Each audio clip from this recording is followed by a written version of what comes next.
Forbes has just released an article running through the 10 best dividend growth stocks to buy in the month of June 2024. We're going to take a look at 5 of these. We're going to run through exactly what it is about them that Forbes like, taking a look at some of their forward expectations.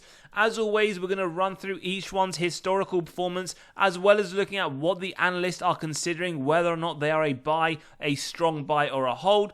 And as always, we'll take a look at their dividend safety, run through some very important financial metrics for the future, as well as their debt, ROIC, and margins, and run them ultimately in the valuation model, getting to both our intrinsic value, our acceptable buy price, given the investor margin of safety, and see what the implied upside is for Wall Street over the next 12 months, to consider whether we also agree that these are strong buys for June 2024. Now, the first one that we are looking at is MSCI, and for those that don't know much about this company, they effectively create the financial indexes, and this is used by a lot of companies in many industries. On top of this, one of the strong reasons that they do like this, over the last 10 years, we can see MSCI has beaten the S&P 500 with a total average return 28.9% versus 12.6% of the S&P.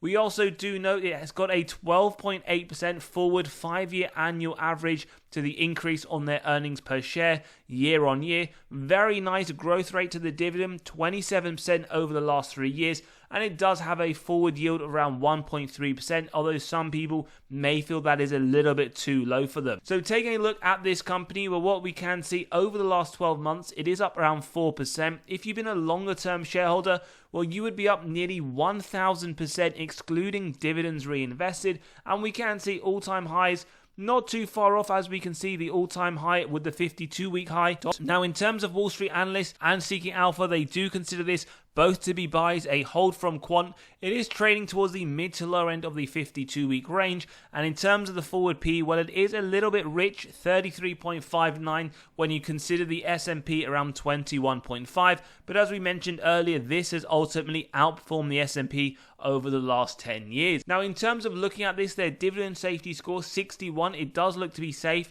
Market cap 39 billion, a large cap company. In terms of the dividend safety, well, it was reaffirmed a few weeks ago, a dividend cut does look to be unlikely. Now, in the last recession, they didn't ultimately pay dividends, so no comparative data, but they had plus 1.5 recession sales, with the S&P in the same time negative 12. Lovely dividend growth, as we just mentioned, 16% increase this year, 24% increase over the last 5 years on average, and we can see they have only just started to pay a dividend with around 9 years of consecutive increases. Now, in terms of dividend yield theory, very important, one of the analyses we use throughout our episodes, it states a company is undervalued when the current yield sits above the 5-year average, 1.31 versus 0.98, so we have our first signal, as well as our second signal, 32.5 on the forward P, 5-year a lot higher at 40.9. Just bear in mind, we don't look at any of these models in isolation, we will conclude towards the end, and we also note the financial sector is significantly lower at 11.4, but you could argue a lot of low quality companies are grouped within this sector. In terms of the growth, well, this is how they do it on that dividend with the very low free cash flow payout that we can see. Typically, we want below 60%. That gives us faith they can do those lovely double-digit increases. And what we can see over the last 10 years, very low, 38% in 23, 38 anticipated in 2024 as well. Free cash flow, beautiful. This is what we want to see in all of our companies that we invest in, increasing consistently over the longer term. In fact, nearly 7 times growth over the last 10 years, and the trend is anticipated to continue into 2024. In terms of the sales growth, well, what we note here, in fact, is that it has been very strong, double-digit nearly every single year. At a minimum, we want 3 to 7%. Just on a trailing 12-month, 15%. Does give us a lot of faith that this company will continue their very strong growth on that top line sales.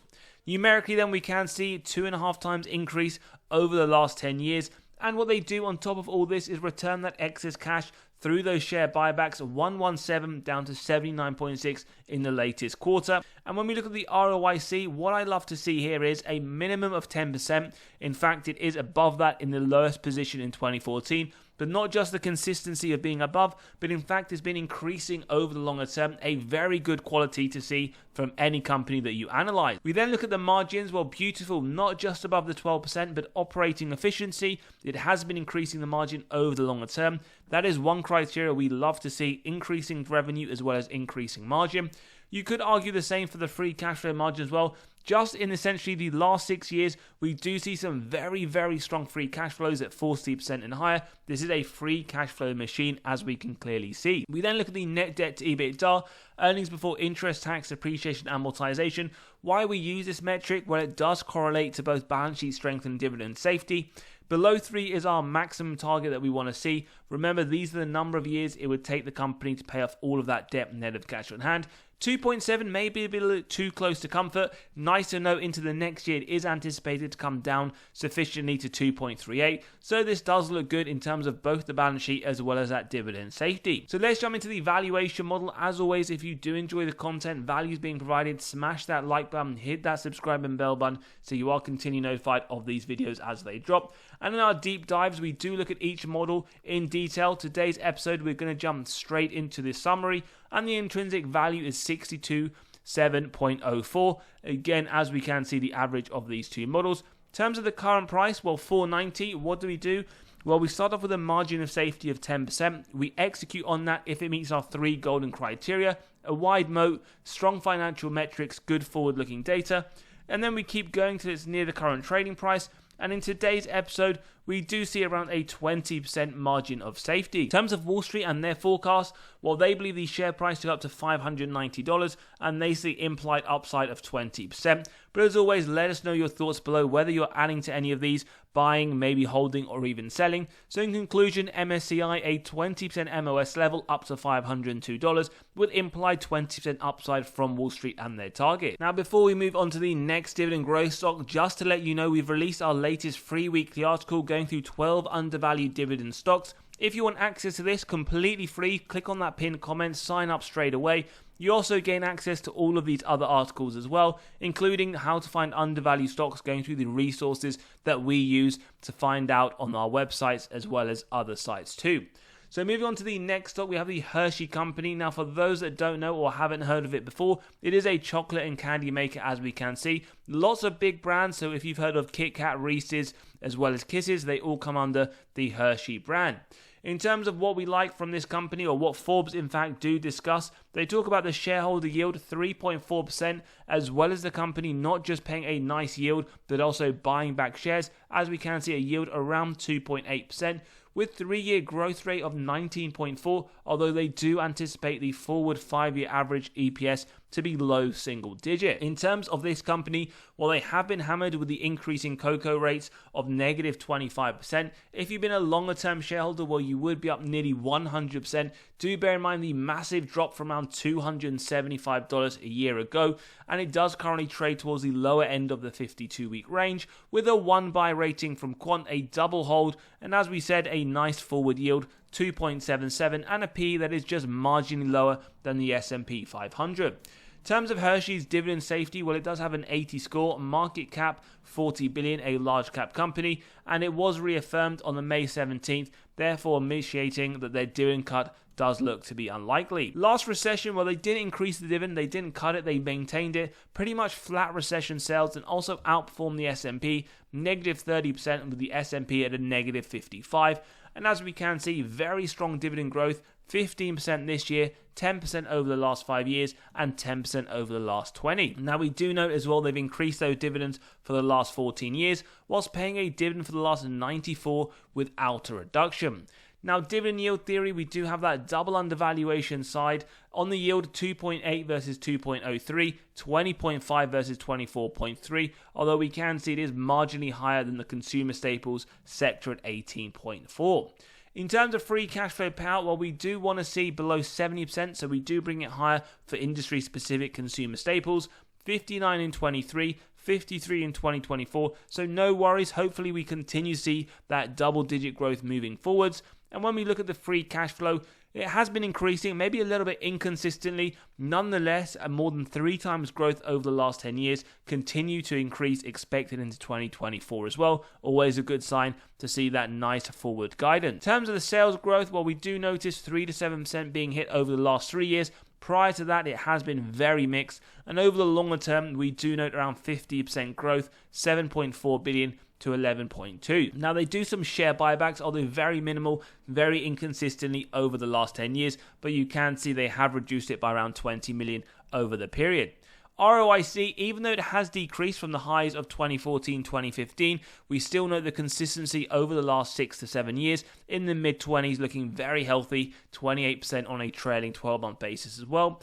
We also note some operational efficiency, 20% in 2014, 23% in 2023, and 25% on essentially a trailing 12-month basis, with the free cash flow margin as well consistently above that 7% over the longer term. We then move on to the net debt to EBITDA. This pretty much shows that they have a very strong balance sheet, below 4 for consumer staples, 1.49 in 2023, 1.67, so a marginal increase into the next year. No worries whatsoever, and that dividend ultimately does look to be safe. Now, don't forget, when we run through the valuation model, you can grab a copy of this model by clicking on the pinned comment below, getting to your own intrinsic value as well as your own acceptable buy price companies on your portfolio, those on your watch list, or even if you just want to go through the ones we are going through today. Margin of safety at 10% and a buy up to $208 at 15%, pretty much an MOS of right now. So if you do believe that is sufficient, then it could be a buy at the current trading value. In terms of Wall Street, though, they do believe the share price have upside of 10% over the next 12 months. They do consider this to be much lower than our intrinsic value. But as always, do let us know your own thoughts below whether or not you do believe that the cocoa prices, with the increase that we have seen over the last few years, really suppressing Hershey's price, and this may be staying very low, in fact lower than its intrinsic value for quite some time. We then move on to a very underrated dividend growth stock. It is Automatic Data Processing, ticker symbol ADP. Now, essentially, they provide payroll services, human resources outsourcing, as well as a few different other sectors as well for their top line increases.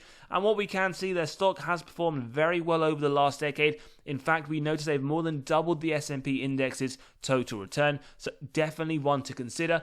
14.6% growth over the last 3 years, a yield around 2.3, and moving forwards, the EPS is anticipated to increase double digits around 10.5%. Well, we note over the last 12 months, they are up around 16%. Over the last 10 years, up 245%. We note as well they are trading towards the upper end of the 52-week range, a yield of 2.3 as we can see, and a forward P of just under 27. And whilst we do note a double buy rating, we do see Wall Street with a hold here currently. So in terms of their dividend safety score, 97, very safe, market cap 100 billion, and we can in fact note that a dividend cut does look to be incredibly unlikely for Automatic Data Processing. Last recession will increase the dividend above average growth and also significantly outperformed the S&P 500. And as we mentioned, very strong double-digit growth to their dividend. Definitely one that maybe isn't talked about under the radar, but should be a massive consideration for the portfolio. And on top of that, they are 1 year away from becoming a dividend king. Moving on then, in terms of looking at dividend yield theory, we have an undervaluation signal on the yield, as well as a forward P which sits below the 5-year average. Although when we do look at the industrials as a whole, the sector does sit significantly lower at 19.5. Free cash flow payout then below 60%, pretty much straddles around that over the longer term. 55 in 2023, expected to go much lower into 2024 at 42%, so we should be expecting more double-digit growth to those dividends on a yearly basis.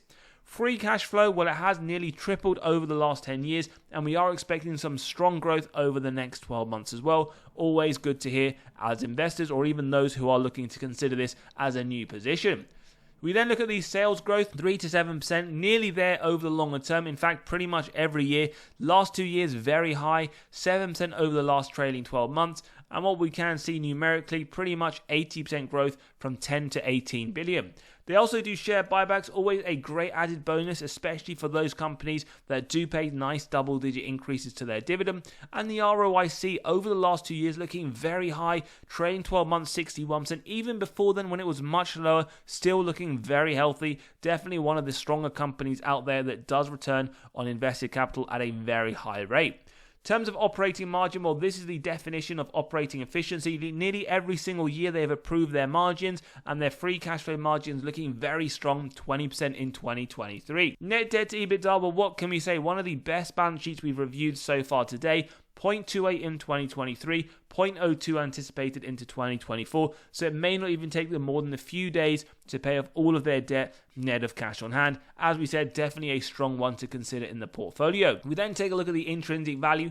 Today's episode, $281, and margin of safety at 10%, a buy up to 253. 15%, not too far off, we're talking around $2, so we would say near enough a 15% MOS level based on our estimates and judgments today, and we do know Wall Street do consider around 10% upside, $266 as their price target. We then move on to the next growth stock, and we have UnitedHealth Group. Now, as we can see, a very strong company, total return 636% over the past decade, significantly better than the S&P 500, but as always, do remember past performance is not an indicator of future performance, and for those that don't know, they are a private health insurer, and they do provide services both within the US and abroad. When we look at the numbers, very strong, 14.6% increase to the dividend on average over the last 3 years. A lower dividend yield than a few others we've looked at today, but still double-digit growth anticipated on the earnings per share moving forward. We then take a look over the last year, well, they are up around 2%. Over the last 10 years, up strongly 521%. Currently trading in the midpoint of the 52-week range. As we can see, a forward P 17.9. Forward yield 1.52, and we have not just a buy rating but a strong buy rating from Wall Street and a hold from Quant with a buy from Seeking Alpha. Dividend safety score, the highest score obtainable at 99, market cap 456 billion, and when we take a look, it was reaffirmed just a few weeks ago. Dividend safety very safe, dividend cut looking highly unlikely. Last recession, though, they maintained the dividend above average growth, but they did marginally trail the S&P with their negative 63% return. Lovely dividend growth, double digit over the last year, double digit over the last 5, and 41% over the last 20 years. Now, they have increased those dividends for 14 years, and we also note 31 years of paying a dividend without a reduction. Now, in terms of dividend yield theory, well, a double undervaluation signal, so already off to a good start, and it's only marginally higher than the healthcare sector P at 16.2. In terms of the free cash flow payout, pretty much below 30% over the last 10 years, 27% again anticipated in 2024 for the full year annual account. Free cash flow per share will again increasing nearly consistently over the longer term, and again we expect the same over the next 12 months. So very positive signs, especially those that have consistent free cash flows as well. In terms of the sales growth, well, just the last 3 years, strong double-digit growth, and in fact, over the last 10 years, a lot better than the 3 to 7% minimum that we have set as a baseline target. In terms of numericals, well, nearly tripled their top line over the last 10 years. The only thing we would say is bear in mind they don't do a lot of share buybacks. As we can see, over the last 10 years, they've bought back around 50 million shares. In terms of ROIC, well, again, another thing I love to see, even if it's not increasing, just consistency across the board, pretty much a 19% nearly every single year, and that is very good when you are looking at a minimum of 10% for every single company. Operating margin, now this is one we would like to see it better. They do lag on this in terms of the majority of companies we review at around 12%, 8 to 9% over the more recent period, something maybe just to keep an eye on. Hopefully it doesn't come down significantly lower, and the free cash flow margin looking healthy over the longer term, around that 5% target. We then move on to the net debt to EBITDA, just showing that it has a very strong balance sheet and absolutely no worries with the dividend safety, 1 in 2023 and 0.96 in 2024 expected. So in terms of the valuation, let's get to the intrinsic value, and today's episode, it is arriving the average at $562. With a 10% margin of safety, a buy up to 506. At 15%, it isn't quite there yet, so we would say between a 10 to 15% MOS level based on the value today, although over the last few weeks, the share price has been very volatile, so do keep an eye on if you are interested to capture it at a low. In terms of Wall Street moving forwards, well, they do see more upside, in fact, than our intrinsic value, $573 price target with implied upside of 16%. And as always, let us know if you have been adding to any of these companies throughout the episode. We then move on to a very similar company. We have Elevance Health. Again, we have a health insurer provided in the US. We see some very strong numbers, 13% growth to the dividend on average over the last 3 years, and double-digit EPS increase expected over the next 5. And we can see over the last 10 years, it is a lot better than the S&P, up 523%. In terms of this company, well, even though it is trading near its 52-week high, Wall Street give it a very strong buy, with the other two analysts giving it a hold. Forward yield 1.21%, forward P around 14.5, and we can see just over the last 12 months up 21%, over the last 10 years up over 406%. Dividend safety then another very safe score. Market cap 125 billion. We do have that mega cap company, and we can see a very safe dividend reaffirmed, dividend cut looking highly unlikely.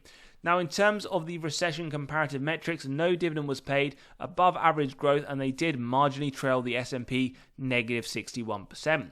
Nice dividend growth, 10% increase this January, 15% over the last 5 years, 15% over the last 10 years, and we can see they've been increasing those dividends consecutively over the last 12 years. In terms of dividend yield theory, then we can argue reasonable valuation, the yield as well as the forward P pretty much in line with the 5-year average, and we do know, however, the healthcare sector does sit higher at 16.2. In terms of the free cash flow payout, well, no surprises for these dividend growth companies. They're all pretty much below 60%. In fact, 2024 anticipated 16% for Elevance Health. Free cash flow per share, maybe not as consistently as we would like, but still, nonetheless, over the longer term, it is increasing and expected to continue into 2024. And their top line growth is also very strong, a lot better on average than the 3 to 7% we want to see, 9% in the more recent full year, and we can see over the longer term more than doubled. What they do, which maybe UNH doesn't do as strongly, is return the excess cash, that lots of share buybacks, 286 down to 236, so they have bought around 50 million shares, which is a larger portion of their total shares than we saw with UNH. We then look at the ROIC, very strong, very consistent over the longer period, between 10 to 15%, which is always what we like, and very similar though, their margins are fairly low, in fact marginally lower than UNH, 5 to 6% over the last few years, and the free cash flow margin does straddle around the 5%. We would like to see it a lot better over the next few years. Net debt to EBITDA, though, their balance sheet very strong, 0 across the board over the last 10 years and into 2024. Won't even take them one day to pay off all of that debt net of cash on hand.